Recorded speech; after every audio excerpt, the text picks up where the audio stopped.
Topic है कि मियाँ बीवी किन किन तरीकों से हम बिस्तरी कर सकते हैं और किन तरीकों को नापसंद किया गया है। मियाँ बीवी खड़े होकर, लेटकर, बैठकर, औरत को अपने ऊपर लिटाकर, बिठाकर या औरत के ऊपर लेटकर या घोड़े बनाकर, क्या इन तमाम तरीकों से शरीयत मुताहरा के अंदर हम बिस्तरी करना जायज़ है या नाजायज़ है।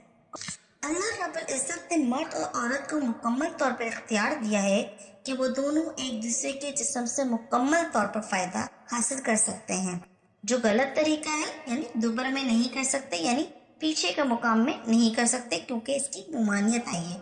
मुमानियत क्या आई है कि अल्लाह रब्बुल इज़्ज़त ने कौम लूत पर इसीलिए अज़ाब भेजा था क्योंकि वो दुबर में दखूल करते थे, यानी पीछे के मकाम से हम बिस्तरी किया करते थे, औरतों के साथ और लड़कों के साथ क्या करते थे। बहरहाल शरीयत में दुबर वाले हिस्से से हम बिस्तरी करना जायज़ नहीं, इसकी मुमानियत है।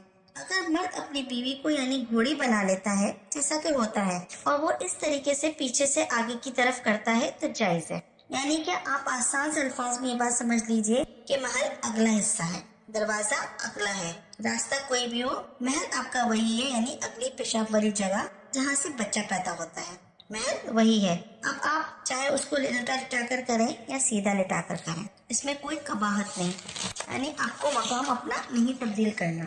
अगर आप औरत को उल्टा यानी घोड़े की तरह बना लेते हैं तो महल वही है। इसमें आप पीछे से आगे तो कर सकते हैं मगर पीछे वाले हिस्से यानी दुबर वाले हिस्से में नहीं कर सकते। यानी शरीयत मुताहरा की बात तो आपको समझ में आ गई कि आप पीछे से आगे की तरफ तो कर सकते हैं, इसमें कोई मुमानियत नहीं, यानी पीछे करने दुबर वाले हिस्से करने की मुमानियत है। अब मैं आपको दो ऐसे तरीके बयान करूंगी जिसको कुरान और हदीस में बयान किया गया है और आज की साइंस भी इस बात का इकरार करती है और डॉक्टर हजरात भी ये कहते हैं कि इन दोनों तरीकों से अगर हम बिस्तरी की जाए तो औरत को खूब लज्जत हासिल होगी और मर्द भी खूब तस्कीन हासिल करेगा। आइए इन दो तरीकों पर रोशनी डालते हैं। पहला तरीका ये लिखा हुआ है कि औरत को नीचे लिटा ले, जैसे कि औरत को नीचे लिटा लिया और इसके ऊपर खुद लेट गए। इस तरीके के बारे में लिखते हैं कि मर्द ऊपर रहे और औरत नीचे रहे, तो इसमें एक फायदा यह है कि मर्द को हरकत करने का पूरा मौका मिलेगा जिससे लज्जत हासिल होगी, और दूसरा फायदा यह है कि औरत पर थोड़ा सा वजन आएगा जिसकी वजह से उसकी लज्जत में इजाफा होगा और वो जल्द फारिग हो जाएगी। यानी इस तरीके से औरत के जल्द फारिग होने का इम्कान है। ये तरीका कि औरत नीचे रहे और मर्द ऊपर रहे, क्योंकि औरत भी यही चाहती है। औरत बेचारी को कभी कैसे करना है, ऐसे करना है, वैसे करना है, वो कर तो लेती है आपकी खुशी की खातिर, आपकी बात मान तो लेती है, लेकिन इस तरीके में वो परेशान हो जाती है। लज्जत की वजह से उसको थोड़ी तकलीफ भी होगी जब वो नीचे रहेगी और इस तरीके से हमल ठहरने का भी पूरा मौका मिलता है और मर्द और औरत एक दूसरे से मुकम्मल तौर पर फायदा, लज्जत और तस्कीन हासिल कर सकते हैं। इसके बारे में एक माहिर डॉक्टर क्या कहते हैं, मैं आपको तहरीर पढ़ के सुनाती हूँ। डॉक्टर क्या कहते हैं इस बारे में कि जमा में औरत पेट के बल सिर्फ लेटे और नीचे रहे और अपनी टांगों को फैलाए और मर्द उसके ऊपर इस तरह लेटे कि उज़्व खास एक दूसरे का मुकाबिल हो जाए, यानी औरत नीचे हो और मर्द ऊपर हो। इस तरीके से दोनों की शर्मगाहें मिल जाए और मर्द जमा करके कुदरत की मंशा के मुताबिक हरकत करने लगे।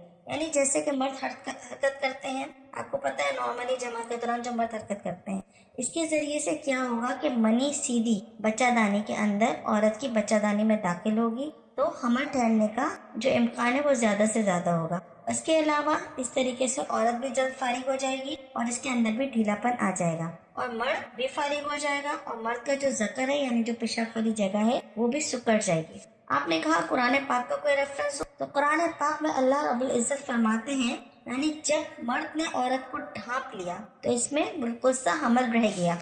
वजाहत करती चलूं कि औरत कब ढकती है, जब मर्द इसके पूरे ऊपर आ जाता है और औरत नीचे होती है, मर्द ऊपर होता है तो वो उसको कवर कर लेता है और इस तरीके जमा में हमल ठहरने का इम्कान ज्यादा से ज्यादा है, जिसका कि कुरान पाक की आयत में इशारा मिलता है, जैसा अल्लाह रब्बुल इज़्ज़त ने कुरान पाक में फरमाया है। दूसरा तरीका ये है जो हम बिस्तरी करने का है, जिसमें औरत को बहुत ज्यादा लज्जत हासिल होती है। इसके बारे में हदीस मुबारका में है, यानी मर्द जब फर्ज के चारों जानिब बैठ जाए और दोनों रानों के दरमियान, और फर्ज किसे कहते हैं, अरबी जबान में फर्ज औरत की शर्मगाह को कहते हैं। ये उस वक्त होता है जब औरत अपनी दोनों लातों को, टांगों को खोल ले और दोनों दानों के दरमियान मर्द बैठ जाए और बैठ कर इसकी टांगों को ऊपर उठा ले और अपने कंधों पर रख दे और फिर मर्द जो है इस तरीके से हम बिस्तरी करें। यानी मर्द जब फर्श के चारों जानिब बैठ जाए फिर تو عورت کو بھی تھوڑی سی مشقت ہوگی۔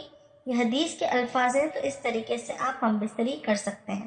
یہ 2 طریقے ہیں جس کو شریعت نے پسند کیا، اس سے مرد اور عورت دونوں کو لذت و سکون حاصل ہوتا ہے، اور اولاد ہونے کے، حمل ٹھہرنے کے زیادہ سے زیادہ امکانات بھی ہوتے ہیں۔